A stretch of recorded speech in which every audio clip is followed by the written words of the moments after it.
En Cielos Abiertos, turradio.com, compartimos la palabra de Dios desde el auditorio de la Iglesia Pan de Vida para tu Corazón, con el pastor Dani Aguillón. Porque la palabra de Dios es viva y eficaz, y más cortante que toda espada de dos filos, y penetra hasta partir el alma y el espíritu, las coyunturas y los tuétanos, y discierne los pensamientos y las intenciones del corazón.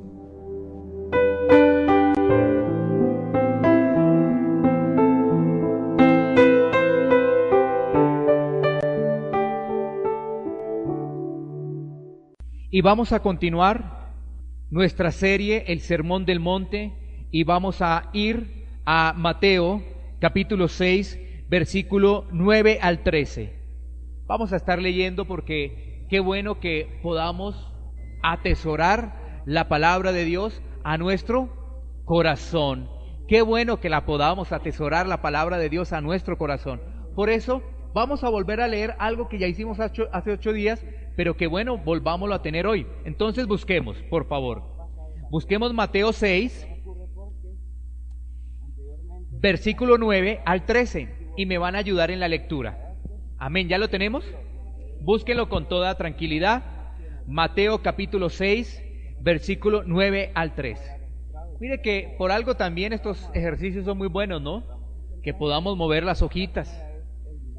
Muy bueno tener las pantallas, pero si hoy no las tenemos, porque bueno, eso también nos da agilidad y rapidez. Hoy nos toca un poco más lentos, pero qué bueno que podamos mover las hojas de la Biblia. ¿Listos? Entonces, hoy continuamos con Jesús y la oración. Jesús y la oración, parte 4, en el marco del Sermón del Monte. Parte 4, Jesús y la oración. Vamos a leer la palabra en el nombre del Padre, del Hijo y del Espíritu Santo. Dice así la palabra: vosotros pues oraréis así: Padre nuestro que estás en los cielos, santificado sea tu nombre. Venga tu reino, hágase tu voluntad como en el cielo, así también en la tierra. El pan nuestro de cada día, dánoslo hoy. Y perdónanos nuestras deudas como también nosotros perdonamos a nuestros deudores. Y no nos metas en tentación, mas líbranos del mal, porque tuyo es el reino y el poder y la gloria por todos los siglos. Amén. Bueno, muy bien.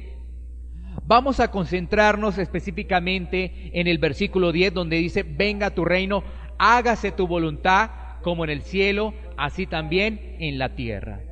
Y yo quiero exponer, antes de que regresemos a la palabra de Dios, que el ser humano siempre tiene esta inquietud.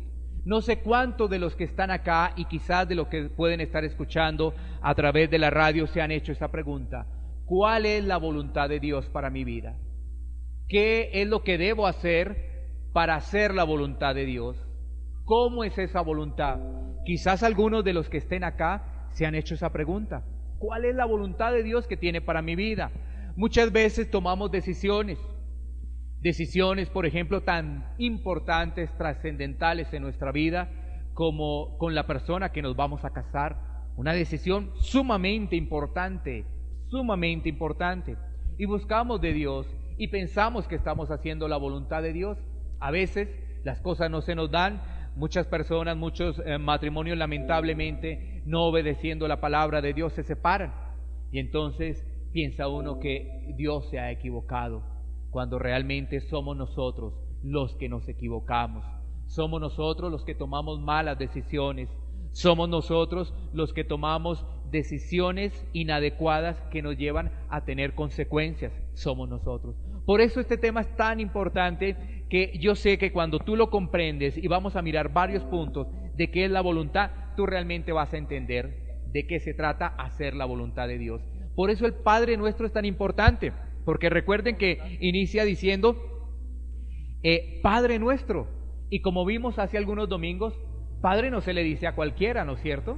No se le dice a cualquiera Padre. Ahora dice, venga tu reino. Ya vimos algo de lo que es tu reino. Ahora vamos a ver, hágase tu voluntad. Mira que cuando tú estás diciendo, Señor, que se haga tu voluntad, tú tienes que saber qué es lo que estás diciendo. Porque si tú dices, Señor, que se haga tu voluntad, y haces es la tuya, pues esa oración no tiene ningún fundamento. ¿Sí ves? Porque realmente hay dos elementos, o hacer la voluntad de Dios o hacer nuestra voluntad. Generalmente el ser humano hace la propia voluntad, generalmente, porque vamos a ver qué dice la palabra, ¿no es cierto? Entonces vamos a mirar esos elementos que nos entrega la palabra de Dios para poderlos entender. No olvidemos que el Padre Nuestro tiene 6 peticiones. 3 van dirigidas a Dios. Hoy vamos a terminar la tercera, ¿no es cierto? Padre nuestro que estás en los cielos, eso que dice, vénganos tu reino, hágase tu voluntad, tiene 3 peticiones que es hacia Dios. Y las otras 3 peticiones, que danos el pan de cada día, no nos metas en tentación, todas esas cosas tienen que ver con nosotros. Esto es muy importante que tú lo tengas presente, porque quizás esto nunca te lo habían enseñado, que el Padre Nuestro tiene 3 peticiones, van dirigidas a Dios, mira, siempre a Dios. Y este es un modelo de oración, no es repetir, es un modelo de oración. Cuando tú te dirijas a Dios, primero dale la gloria a Dios. Y después vas tú pidiendo porque Él es nuestro Padre. Y le pedimos a nuestro Padre, ¿no es cierto? Entonces, cuando entendemos que Él es nuestro Padre, vamos a comprender que se haga la voluntad y le pedimos conforme a su voluntad. Y Dios actúa. Conforme a la voluntad de Dios, Dios actúa. Esto es algo maravilloso, pero si pedimos, Señor, tú eres grande, tú eres glorioso, pero que se haga mi voluntad, pues eso no se va a cumplir, Bueno, entonces, digamos lo siguiente, no quiero hablar mucho de este tema, pero quiero decirles que cuando se habla de la voluntad de Dios, los teólogos hablan de una voluntad decretada de Dios y una voluntad preceptiva de Dios para con nosotros. No me voy a ahondar en eso, pero si tú quieres anotarlo para que después más adelante, quizás un día martes lo podamos ver, ahí está la voluntad decretada de Dios, voluntad decretada, y una voluntad preceptiva de Dios para con nosotros. Pero la pregunta sería, ¿cuál es la voluntad de Dios para con nosotros? ¿Qué quiere Dios para con nosotros? Pues ahí vamos a mirar efectivamente varios pasajes bíblicos, por eso es muy importante que tengas ahí tu Biblia a la mano para que podamos mirar lo siguiente.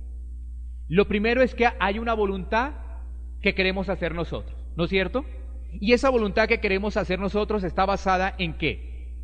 En los deseos de la carne, en los pensamientos mundanos y en el éxito superficial. Vuelvo a repetirte, mira, los hechos de la carne, los deseos de la carne, los pensamientos mundanos y el éxito superficial. Eso es lo que generalmente nosotros hacemos. Esa es la voluntad que nosotros cumplimos generalmente. ¿Por qué? Porque el éxito es superficial. En este mundo no hay ningún éxito completo, solamente el de los supermercados es completo. De resto, no hay ningún éxito completo en este mundo, no lo hay. Tú te das cuenta, acabaron de pasar unos Juegos Olímpicos, la gente gana una medalla de oro, pero ya le toca después competir y ya puede quedar tercero, cuarto, quinto y la gente se olvidó de ellos.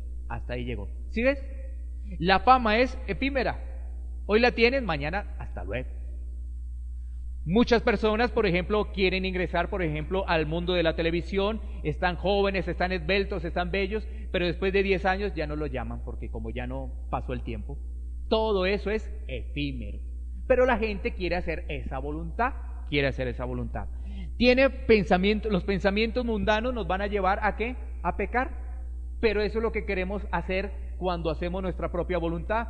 Nos dicen, hay una fiesta, nos dicen, vámonos a tomar, vámonos a consumir alcohol, vámonos al tema de drogas. Eso nos gusta porque aparentemente la pasamos bien.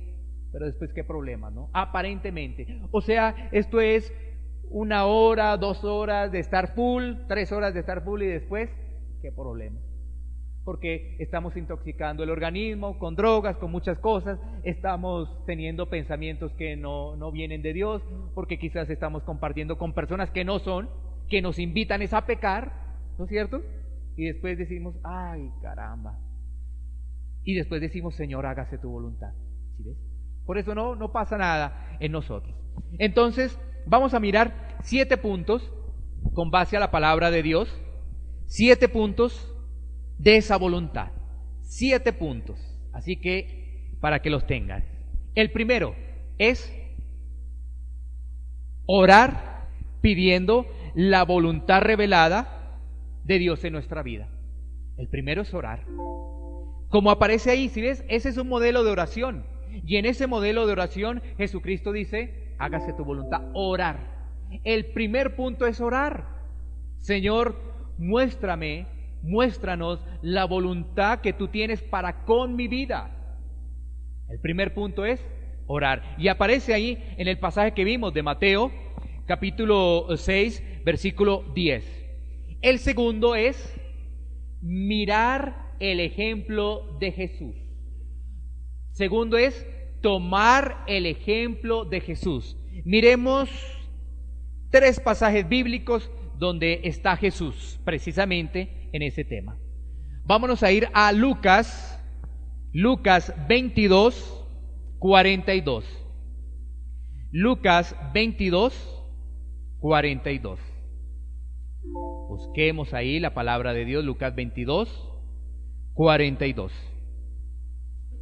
¿Ya lo tienen? Este pasaje nos habla de que Jesús está orando. ¿Sí ves? Orando en Getsemaní. Jesús estaba en un momento muy difícil como ser humano. Imagínate saber lo que le iba a pasar. Él ya sabía lo que le iba a pasar. Estaba muy compungido, muy compungido. Un momento muy difícil para Jesús. Y mira lo que dice el versículo 42. Dice, diciendo, Padre, si ves, las oraciones van dirigidas al Padre en el nombre de Jesús. Siempre ten esto muy presente. Padre, si quieres, pasa de mí esta copa, pero no se haga mi voluntad, sino la tuya. Qué gran ejemplo, ¿no? Qué hermoso ejemplo. Jesucristo iba a ir a la cruz. Jesucristo iba a ser golpeado. Jesucristo iba a ser crucificado. Imagínense. Y entonces Él dice, por un momento tan duro, Señor, si quieres, pasa de mí esta copa, pero que se haga tu voluntad, no la mía. ¿Sí ves cómo cambian las oraciones? Porque nos han enseñado que la oración, el centro somos nosotros, cuando eso es una mentira, porque la Biblia no nos lo dice. Eso es una mentira. En la oración, el centro al que le pedimos es a Dios, y le pedimos nosotros como seres humanos. Yo no entiendo esto. Vamos a poner el ejemplo de papá e hijos. ¿Cómo va a resultar el hijo pidiéndole al papá, pero pidiéndole con arrogancia, pidiéndole con soberbia, o queriendo ser el reemplazo, queriendo ser el hijo, queriendo ser el papá, y el papá resultó siendo el hijo? ¿Sí ves que eso no tiene lógica? Y eso es lo que hoy en día aparentemente nos enseñan. Aparentemente nos enseñan. Por eso hay tanta rebeldía, porque como los papeles se cambiaron, por eso es que hay rebeldía. Miremos otro ejemplo maravilloso de Jesús en el Evangelio de Juan, Juan 5:30. Vámonos al Evangelio de Juan, capítulo 5, versículo 30. Dice así la palabra de Dios, Juan 5:30. Dice así: no puedo yo hacer nada por mí mismo. Según oigo, así juzgo, y mi juicio es justo, porque no busco mi voluntad, sino la voluntad del que me envió, la del Padre. Nuevamente vemos ese ejemplo de Jesús. Si ves, un ejemplo donde Jesús dice, yo no busco hacer lo que yo quiero hacer, sino lo que el Padre me ha dejado. Ahí está un principio de obediencia, sumisión, un principio realmente de lo que debe ser la oración. Nuestro Padre es lo más principal. Y entonces ahí Jesucristo también nos dice, yo no busco mi voluntad, sino la voluntad del que me envió. ¿Y quién lo envió? El Padre. El Padre fue el que lo envió. Así que ahí estamos teniendo ese elemento. Miremos Juan 6:38, ahí en la siguiente página prácticamente. Juan 6:38. Juan capítulo 6, versículo 38 dice, porque he descendido del cielo no para hacer mi voluntad, sino la voluntad del que me envió. ¿Quién ha descendido del cielo? Jesús. Ahí Jesucristo estaba mostrando su deidad. Estaba diciendo que Él estaba en el cielo antes. Por eso tampoco nosotros podemos decir que Jesucristo era un maestro, era un gran personaje muy sabio. No, Jesucristo era Dios, vino, dice ahí, porque he descendido del cielo, porque estaba entonces en el cielo. Si ha descendido del cielo es que su hogar, su morada era el cielo anteriormente. Ahí lo dice. Y además expresa, no para hacer mi voluntad. Imagínate, siendo Dios, no estaba haciendo la voluntad, sino se somete al Padre. Esto es un ejemplo maravilloso de lo que nosotros tenemos que hacer. Someternos a Dios. Someternos a Dios. Qué ejemplo, ¿no? Teniendo todo el poder, siendo Dios, se sometió. Y miremos ya un ejemplo que ya no tiene tanto que ver con Jesucristo en Salmos 48. Salmos 48. Todavía estamos en el segundo punto, para que no te pierdas. Todavía estamos en el segundo punto. Salmos capítulo 40, versículo 8, donde nos dice la palabra de Dios: el hacer tu voluntad, Dios mío, me ha agradado, y tu ley está en medio de mi corazón. El hacer tu voluntad me ha agradado. Salmos 48. Mira qué ejemplo de lo cual tenemos nosotros que seguir como creyentes. Recordemos que ese sermón del monte, en el capítulo 6, en el versículo 9, se está dirigiendo a los discípulos, porque ya se comparó cómo eran los hipócritas. Ahora dice, esta es la guía para ustedes, esta es la guía de oración. Y aquí el salmista nos dice, el hacer tu voluntad, Dios mío, me ha agradado. O sea que nos deleitamos haciendo la voluntad de Dios. Vamos a ver si nos deleitamos. Vamos a mirar más pasajes. Listo. Vámonos a ir al tercer punto. El primero, recuerden, que es orar. El segundo, mirando el ejemplo de Jesús. Vámonos a ir al tercer punto. Y para ello vamos a tomar dos pasajes bíblicos de soporte, porque recordemos, es la Biblia la que nos tiene que hablar. Así aprendemos y crecemos. Vamos a ir a Segunda de Pedro 3:9. Segunda de Pedro 3:9. Eso está al final. Segunda de Pedro 3:9. Bien al final. Segunda de Pedro 3:9. Capítulo 3, versículo 9. Al final, antes de las cartas de Juan, de Judas y Apocalipsis. Muy bien. Dice la palabra de Dios así: el Señor no retarda su promesa, según algunos la tienen por tardanza, sino que es paciente para con nosotros, no queriendo que ninguno perezca, sino que todos procedan al arrepentimiento. Mira, aquí dice, no queriendo que ninguno perezca. ¿Qué quiere decir eso? Es que algunos se van a ir a la eternidad sin Dios. Algunos se van a ir a la eternidad sin Dios. Entonces Él dice ahí a través de esa palabra que Él es paciente. ¿Paciente para qué? Para que tú conozcas realmente del Dios verdadero. Él es paciente para que conozcas de ese Dios verdadero. Y Él quiere que ninguno perezca. Ese es el deseo. La voluntad de Dios es que ninguno perezca. Tenemos que aceptar a Jesucristo como nuestro Señor y Salvador para no perecer. Así que el tercer elemento es que Dios desea que nosotros seamos salvos. Dios desea que nosotros seamos salvos. La pregunta aquí sería, ¿tú eres salvo?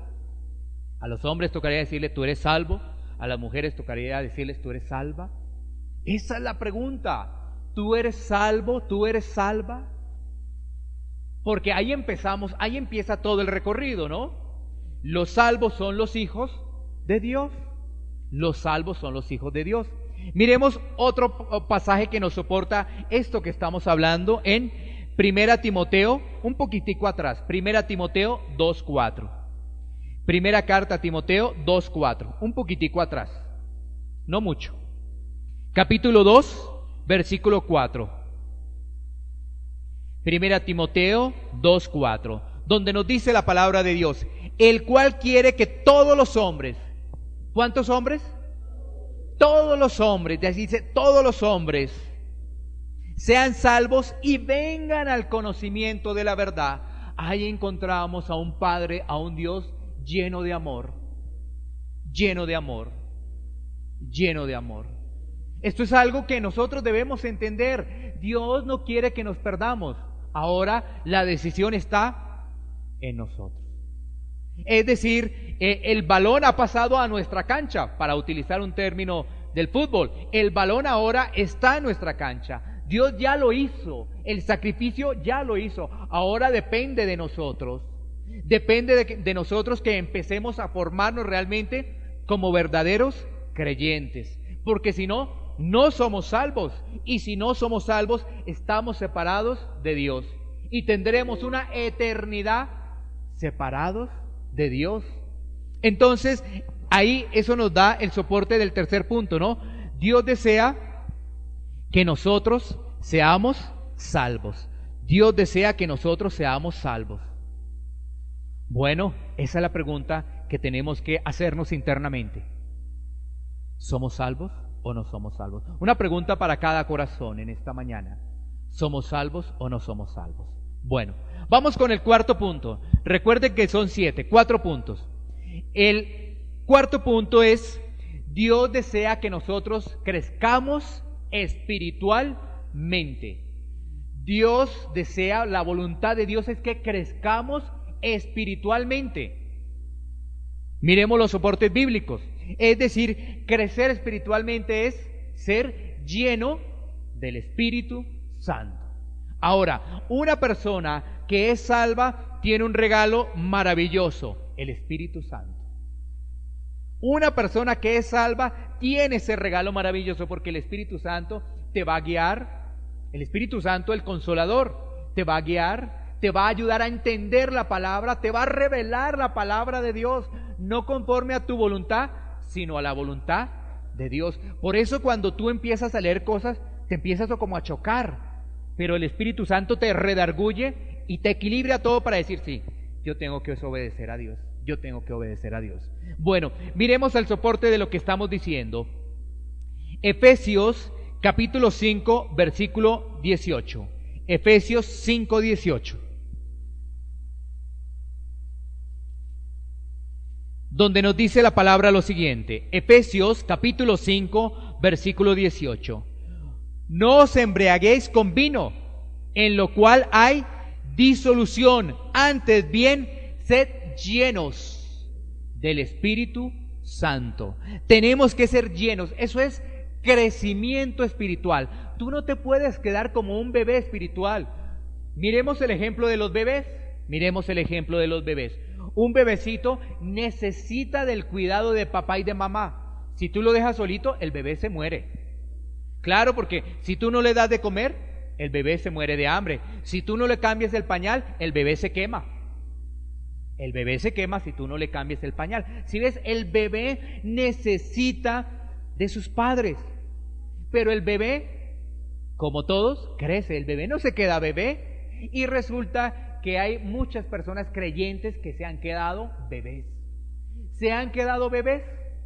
Y entonces ese es un problema complicadísimo. Necesitamos crecer, necesitamos avanzar espiritualmente. Ahora, la pregunta es, ¿cómo ser llenos del Espíritu Santo? ¿Cómo crecer espiritualmente? Entonces, lo primero que debemos entender es que para ser llenos del Espíritu Santo, tenemos que ser controlados por el Espíritu Santo.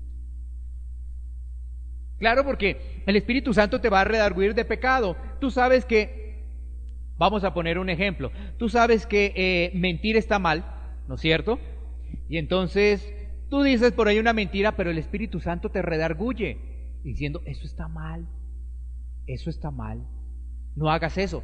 Tú inmediatamente te compunges, tú inmediatamente te entristeces y le pides perdón a Dios, pero tú dices, ay, es que una mentira, una solita y de vez en cuando, además lo que dije fue una mentira blanca, eso no le hizo daño a nadie.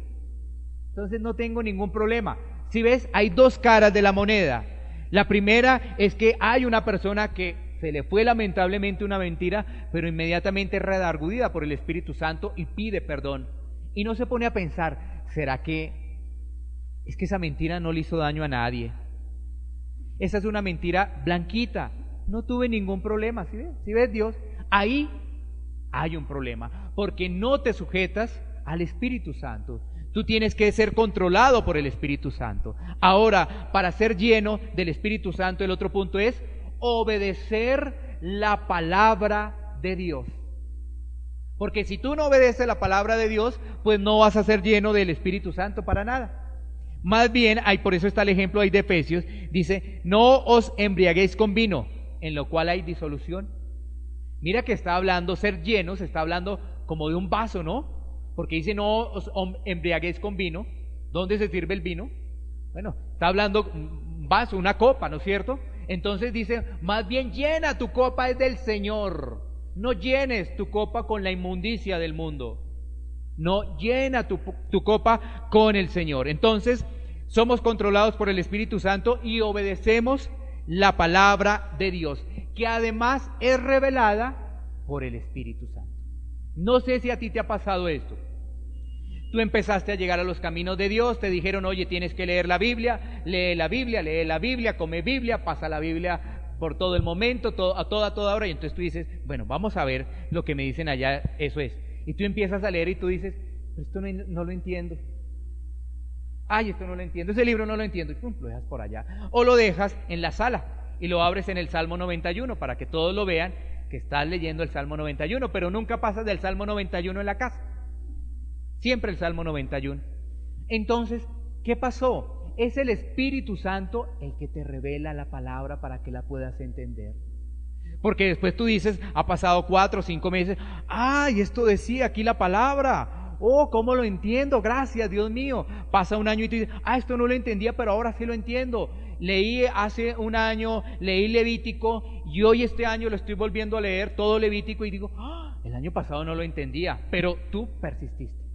Ahora, ¿cómo lo entiendo? ¡Uy, qué bueno! ¿Cómo comprendo todo esto? Entonces esto es de persistencia, pidiéndole en oración al Señor, Señor, revélame tu palabra. Pero recuerda algo, no que Él te la revele para tus propios deseos, porque entonces tú puedes pecar deliberadamente. Tú puedes mantener cualquier tipo de relación, porque entonces tú vas a decir, David o Salomón, no, tenía varias esposas, ¿no? Yo puedo tener varias esposas. ¿Qué revelación es esa? Esa es la revelación del enemigo, es la revelación del diablo. Y tú creyendo eso, por eso son las sectas, por eso hay que comprender toda la Biblia, porque entonces vas a entender los mandamientos, ¿no? Los mandamientos, donde dice no al adulterio. Jesús condena al adulterio, Jesús condena la fornicación. ¿Y entonces eso qué es? Bueno, entonces vamos a comprenderlo. Vamos a comprender, pero persistiendo en la palabra y diciéndole, Señor, muéstrame, guíame en tu palabra, que no me vaya a confundir, que no sea engañoso mi corazón para creer que eso es así y que estés por otro lado. Tenemos que pedirle mucho al Señor. Entonces, cuando obedecemos la palabra, cuando somos controlados por el Espíritu Santo, después somos agradecidos. Agradecidos. ¿Cómo ser llenos del Espíritu Santo? Siendo agradecidos. Agradecidos por todo lo que nos da Dios. Y tú podrás decir, y bueno, ¿y qué me ha dado Dios? Si lo único que tengo en mi vida es problemas. Bueno, empieza a crecer, porque cuando tú empiezas a crecer en el cristianismo, tu imagen de la vida va a cambiar, porque al principio, mira, nosotros vamos a llega una persona nueva a este lugar, llega con infinidades de problemas, dificultades en su matrimonio, en la familia, en la parte laboral, y hablamos de esto y tú dices, ¿qué me ha dado Dios? Lo que tengo es un mundo de problemas. A esa persona le tenemos que decir que cuando empieza a crecer en el Señor, esa imagen que tenía va a cambiar completamente, va a entender completamente los propósitos y la voluntad de Dios. Bueno, vámonos ahora para el quinto punto. Vámonos a ir a Primera Tesalonicenses 4:3. Primera Tesalonicenses 4:3, capítulo 4, versículo 3. Primera Tesalonicenses, capítulo 4, versículo 3, donde dice la palabra de Dios, pues la voluntad de Dios, ¿qué dice ahí? Ayúdame, cuando ya lo tengas, ayúdame en esta parte. ¿Ya lo tienes? ¿Ya lo tienen? Entonces, ayúdame. ¿Qué dice? Quiero escucharte. Ok. Listo. Pues la voluntad de Dios es vuestra santificación, que os apartéis de fornicación. Vea, ahí está. Entonces tú empiezas a preguntar, ¿cuál es la voluntad de Dios? Pues que sea santo. Es que tú no vas a encontrar en la Biblia, es que la voluntad de Dios es que me case con Juanita, con María, con Rosa. No, eso no lo vas a encontrar en la Biblia, no. Vas a encontrar en la Biblia otras cosas que son muy importantes para tomar esa decisión, que es la santificación. Entonces nos dice la palabra de Dios, pues la voluntad de Dios es vuestra santificación, que os apartéis de fornicación. Tenemos que apartarnos de todo pensamiento ilícito. Tenemos que apartarnos de todo pensamiento ilícito. Y tenemos que tener dominio sobre nuestro cuerpo. Todo pensamiento ilícito debemos apartarnos de él. Y tenemos que tener dominio sobre nuestro cuerpo. Pensamiento ilícito, vamos a tomarlo como está ahí hablando el tema de la fornicación. Pensamiento ilícito, 1, la pornografía. Vamos a alejarnos de la pornografía. Vamos a alejarnos de esos pensamientos de codiciar a la mujer ajena. Vamos a quitar todo eso de nuestra vida. Tenemos que eliminarlo completamente y tener dominio sobre nuestro cuerpo. ¿Qué pasa cuando nos alejamos de todo eso? Tenemos dominio sobre nuestro cuerpo. Pero si nos alimentamos de pornografía, ¿qué va a pasar con nosotros? Relaciones adúlteras, relaciones complicadas, ¿no es cierto? Masturbación, todo eso ataca a nuestra vida. Tenemos que eliminar todo eso. Entonces ahí buscamos la santificación. Y fíjate que como habla del tema de fornicación, tenemos que hablar de nuestros pensamientos y de nuestro cuerpo. Eso es lo primero, la batalla que tenemos que librar. Pero no estamos solos para librar esa batalla. No estamos solos, estamos con la guía del Señor para librar esa batalla. Claro, porque ¿sabes qué? Solos no vamos a poder. Solos volvemos a caer. Pero cuando estamos con el Señor, ganamos esa batalla. Es que esa batalla se gana o se gana con el Señor. Se gana o se gana. Miremos ahora el sexto punto. El quinto es la santificación. El quinto es la santificación. Vamos a mirar entonces ahora el sexto punto. Vámonos a ir a Primera de Pedro 3:17. Primera de Pedro, vámonos a ir otra vez a Pedro, Primera de Pedro 3:17, que está casi al final. Primera de Pedro 3:17. Y vas a entender cuál es otro punto de la voluntad de Dios para con nuestra vida. Primera de Pedro 3:17, donde dice: porque mejor es que padezcáis haciendo el bien, si la voluntad de Dios así lo quiere, que haciendo el mal. ¡Wow! Vean este punto, ¿no? Porque es mejor que padezcáis haciendo el bien, si es la voluntad de Dios, así lo quiere, que haciendo el mal. Así que este sexto punto es pruebas. Pruebas, padecimiento, pruebas. O sea que si estamos bajo la voluntad de Dios, vamos a tener pruebas. La pregunta es, ¿cómo las vas a afrontar? Esa sería la pregunta. Ahora, si entiendes, Señor, hágase tu voluntad. Señor, una prueba. Ay. Entonces ya no vas a decir, hágase tu voluntad. ¿Sí ves?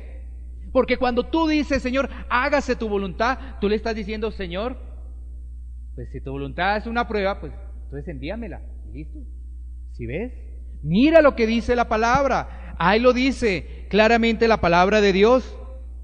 Porque es mejor que padezcáis, padecer, pruebas, si es la voluntad de Dios.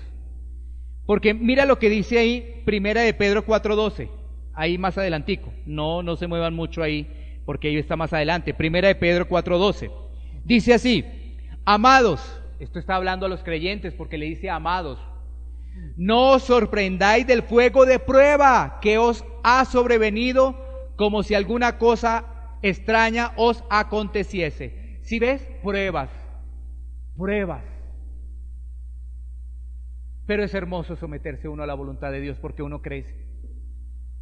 Y porque ¿sabes qué? Sometiéndonos a la voluntad de Dios tenemos la vida eterna. Ahora, qué bueno que nos hablen esto porque necesitamos es que nuestro entendimiento sea abierto. Que amemos a Dios sobre todas las cosas porque entendemos que hay pruebas. Ahora, ¿vas a amar a Dios? Ahora sí. Hay pruebas. ¿Sí? O no, pero están un poco callados. ¿Vas a amar a Dios así? Amén, ¿no es cierto? Amén. Gloria a Dios. O porque hay pruebas ya no amamos a Dios. Amamos a Dios sobre todas las cosas. Amamos a Dios sobre todas las cosas. Muy bien. Sigamos mirando. Entonces ya sabemos que el 6, pruebas. Pruebas, esa es la voluntad de Dios. Pruebas para nuestra vida. Punto número 7. Primera Tesalonicenses 5:18. Primera Tesalonicenses 5:18. Ahora tú entiendes. Por eso la palabra de Dios no es para todo el mundo.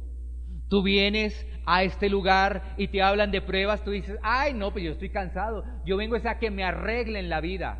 Ah, bueno, sí, por supuesto, Dios lo va a hacer, pero si tú lo obedeces, y si tú lo obedeces, pues vas a tener pruebas. Primera Tesalonicenses 5:18 nos dice lo siguiente: dad gracias en todo, porque esta es la voluntad de Dios para con vosotros en Cristo Jesús. Así que el 7º punto es ser agradecido. Ser agradecido. ¿Tú sí sabías? El apóstol Pablo tuvo momentos buenos y momentos bien delicados.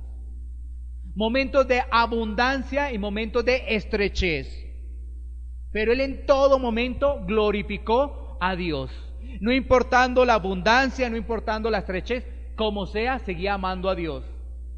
Tuvo momentos muy difíciles, apedreado, encarcelado, ¿no es cierto? Conocemos algo de la vida del apóstol Pablo. ¿Y sabes qué hizo el apóstol Pablo? En todo momento dando gracias a Dios, no importando la circunstancia, dar gracias a Dios. Entonces tenemos que ser agradecidos con Dios. Esa es la voluntad, ser agradecidos con Dios. Y cuando somos agradecidos con Dios, ¿sabes qué? También somos agradecidos con nuestros semejantes. También somos agradecidos con nuestros semejantes. Porque recuerda, aquí tenemos un ejemplo. Es mejor dar que recibir. Es mejor dar que recibir. Mira que cuando tú das, es mucho mejor que recibir. Qué ejemplo tan maravilloso nos dio Jesús. Pero el mundo, ¿qué nos ha dicho? El mundo nos ha dicho que entre más tengamos los bolsillos llenos y no sacamos nada de ahí, pues es mucho mejor. Pero el mensaje de Jesús es mejor dar que recibir. Es mejor dar que recibir. Ahora, ahí están estos 7 puntos. Y yo quiero que terminemos con 2 pasajes bíblicos muy bonitos. El primero, Romanos 12:2. Romanos 12:2. Romanos 12:2. Nos quedan 2 pasajes bíblicos y vamos a terminar. Dice la palabra de Dios en el libro de los Romanos, escribe el apóstol Pablo a los romanos.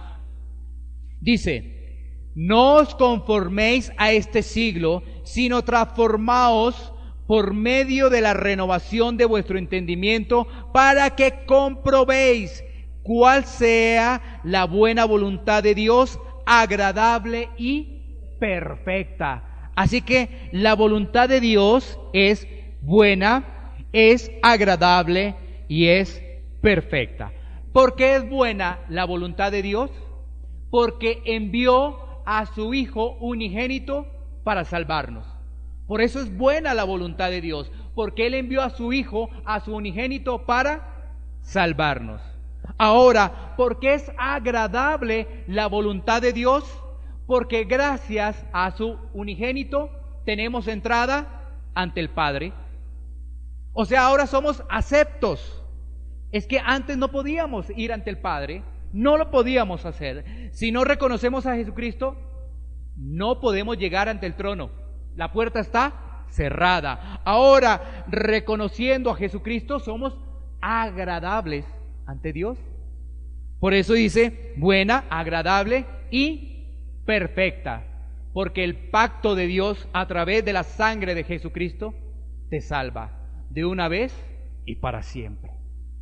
Por eso es buena, por eso es agradable y por eso es perfecta. Y ahí está incluido Jesucristo.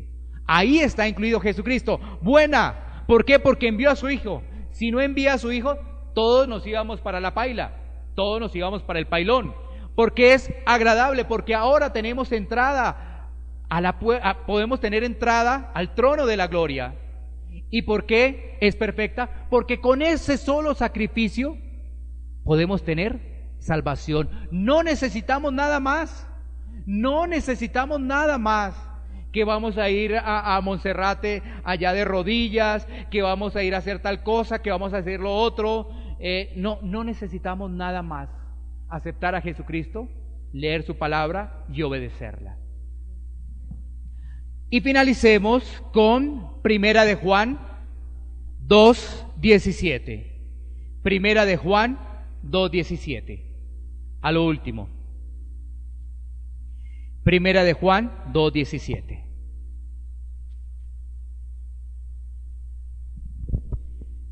A ver, busquémoslo. Primera de Juan.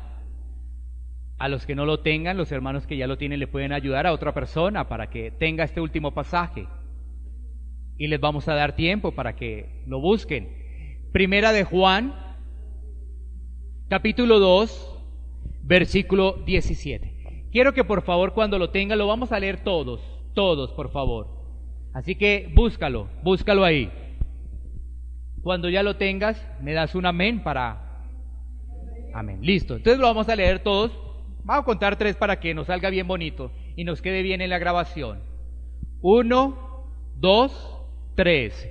Y el mundo pasa y sus deseos, pero el que hace la voluntad de Dios permanece para siempre. Gloria a Dios. Démosle un aplauso al Señor por esa palabra, por ese versículo. Gloria a Dios.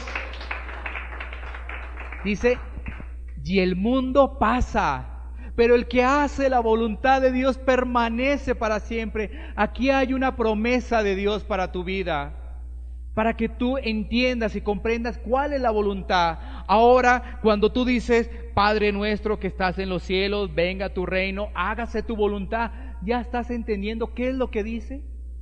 ¿Ya empiezas a comprender de qué significa? ¿Qué es hacer la voluntad de Dios? Primero, busquemos esa voluntad en oración, veamos los ejemplos de Jesús, busquemos la llenura del Espíritu Santo, realmente entendamos que debemos apartarnos, o sea, estar en santificación, que debemos ser agradecidos y cuando venga la prueba, digámosle al Señor, bueno, esto es bajo tu voluntad.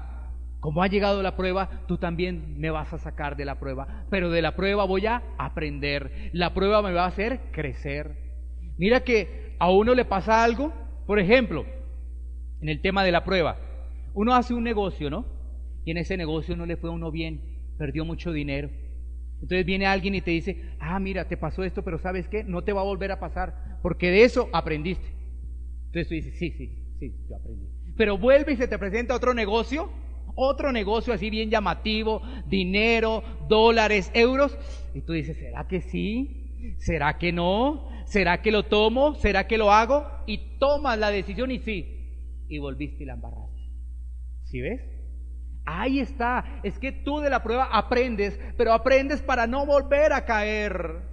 Aprendes para no volver a hacer lo mismo. Tenemos que aprender de la prueba, porque si viene la prueba y volvemos y caemos, de nada hay crecimiento. Y nos quedamos como bebés espirituales. Pero ¿a cuántos de nosotros nos ha pasado eso? Que ha llegado la prueba, caemos, nos dice alguien, bueno, esto es para aprender. Tú dices sí. Y pasan 6 meses, 1 año y vuelve y caes. O pasas 2 años y vuelve y caes. Entonces no estás creciendo espiritualmente. Y quizás haya algo más complicado en ti, que no has entendido el mensaje de salvación. Y que quizás tu corazón te está engañando, pensando que eres salvo y no eres salvo. Esto es muy importante que lo podamos entender, porque solamente los salvos van al cielo. Porque aquí ese pasaje de Primera de Juan, que es el último que leímos, se está refiriendo al que hace la voluntad de Dios. ¿Y quién es el que hace la voluntad de Dios? ¿El inconverso? ¿El del mundo hace la voluntad de Dios? No lo hace. ¿Quién hace la voluntad de Dios? Los hijos hacemos la voluntad de Dios. Y si hacemos la voluntad de Dios, permanecemos para siempre, porque tendremos vida eterna con Jesucristo. Amén. Pongámonos en pie y vamos a orar. Iglesia Pan de Vida para tu Corazón, Barrio Castilla, en Bogotá, Colombia. Calle Octava bis A, número 7735, segundo piso. Sitio web www.pandevidaparatucorazon.com. Porque la palabra de Dios es viva y eficaz, y más cortante que toda espada de 2 filos, y penetra hasta partir el alma y el espíritu, las coyunturas y los tuétanos, y discierne los pensamientos y las intenciones del corazón.